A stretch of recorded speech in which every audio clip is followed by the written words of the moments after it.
నమస్తే, welcome to signature studio. So మనం రెగ్యులర్గా లైవ్లో అనేసరికి వాళ్ళతో కూర్చోవటం, వాళ్ళతో మాట్లాడటం, వాళ్ళ పక్కన కూర్చోబెట్టుకొని వాళ్ళని నేర్పించటం, ఇది కాస్త తేలికైన విషయం. యాజ్ ఎ టీచర్గా నేను చూస్తూ ఉంటాను కాబట్టి చాలా వరకు ఇప్పుడు వాళ్ళకి రాని విషయాన్ని ఒక టీచర్ నేర్పించే విధానం. ఆన్లైన్ అనేసరికి అంత ఫెసిలిటీ ఉండదు.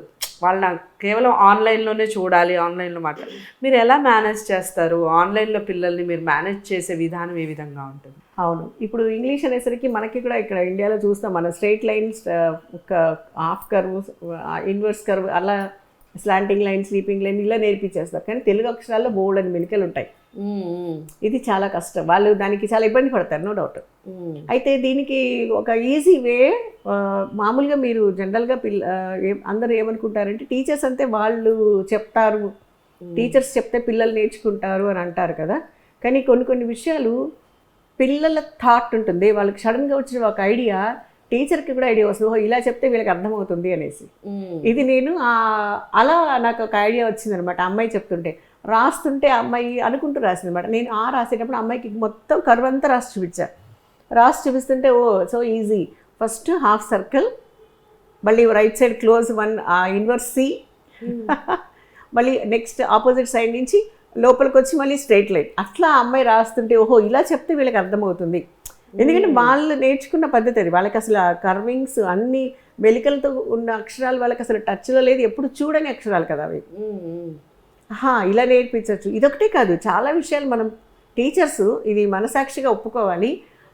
ఇన్ని వేల మంది పిల్లలకి వాళ్ళు టీచ్ చేస్తున్నప్పుడు సర్వీస్లో కొన్ని విషయాలు పిల్లల నుంచి కూడా నేర్చుకుంటారు టీచర్స్.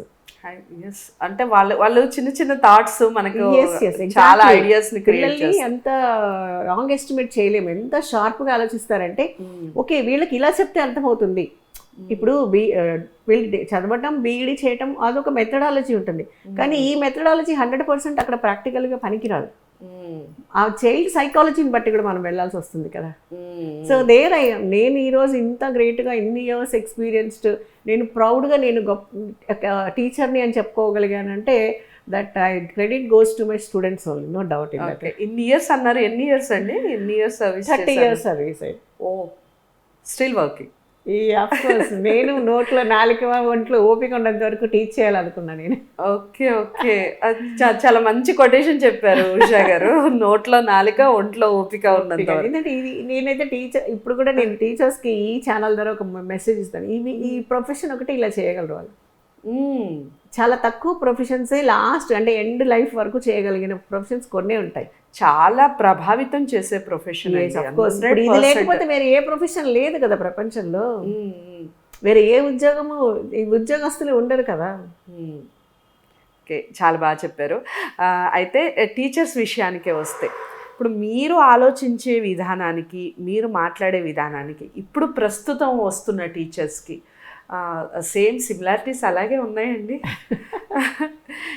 లేదు అంటే అందరూ అలా ఉన్నారు. ఇప్పుడు మీరు ఒక మాట అన్నారు కాబట్టి నేను ఈ క్వశ్చన్ అడగటం జరిగింది. నోట్లో నాలిక ఒంట్లో ఓపిక ఉన్నంత వరకు నేను ఖచ్చితంగా ఈ ప్రొఫెషన్లో ఉంటాను అన్నారు.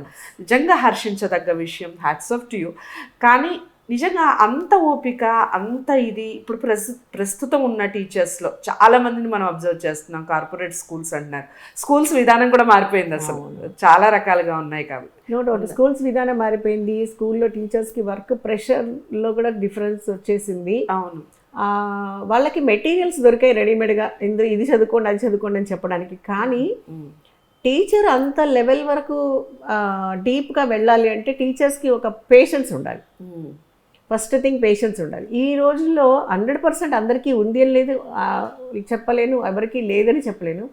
నో డౌట్ కొంతమంది టీచర్స్ చాలా చాలా అంటే దైవంగా భావించి, ఏ పనైనా మనం చేసే పని వృత్తిని దైవంగా భావించి చేయటంలో తప్పులేదు, చాలా మంచిది కూడా. అందులో నిష్ణాతులు అయ్యారు అంటే వాళ్ళు ఎంత నిమగ్నులైతే అందులో నిష్ణాతులు అవుతారు, ఏ పనైనా సరే. ఇప్పుడు ఆ పాయింట్ ఆఫ్ వ్యూలో టీచర్స్ ఎంతమంది అటెన్షన్ పే చేస్తున్నారు అంటే చాలామంది కాలక్షేపం కోసం వచ్చేస్తున్నారు.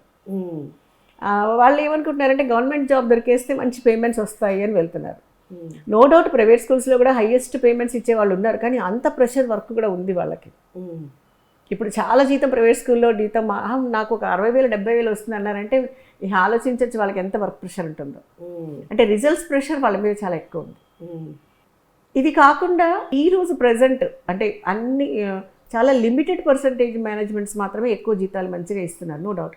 కానీ చాలామంది టీచర్స్కి వాళ్ళు పడే కష్టానికి అంత శాలరీ వాళ్ళకి లేదు. అది ఒక మెయిన్ రీజన్. అంత actually the most important profession for the society which is paid very less amount of salary అనమాట.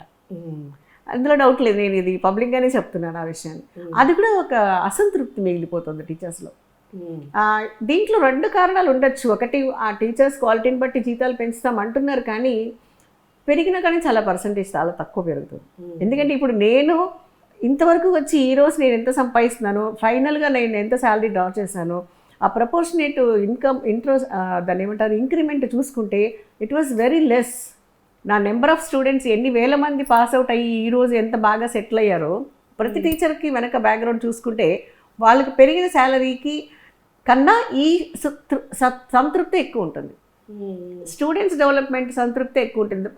దీంట్లో ఏం చేస్తారంటే వాళ్ళు వచ్చిన శాలరీ గురించి మర్చిపోతారు. ఇప్పుడు ఒక టీచర్ ఎవరినైనా వాళ్ళ ఓన్ వాళ్ళ పిల్లల్ని బ్రాటప్ అంటే ఒక 3 4 5 6 ఆ డేస్ని బట్టి ఉంటుంది. కానీ ఒక టీచర్గా ఎన్ని వేల మందిని పాస్ అవుట్ అవుతూ ఉంటారు. ఇప్పుడు మా స్టూడెంట్స్ ఎంతమందో ఫోన్ చేస్తూ ఉంటారు, వాళ్ళని నేను గుర్తు కూడా పట్టలేను కొంతమందిని. ఏ బ్యాచ్, ఏ స్కూలు, ఏ ఊళ్ళో చదువుకున్నాం. ఎందుకంటే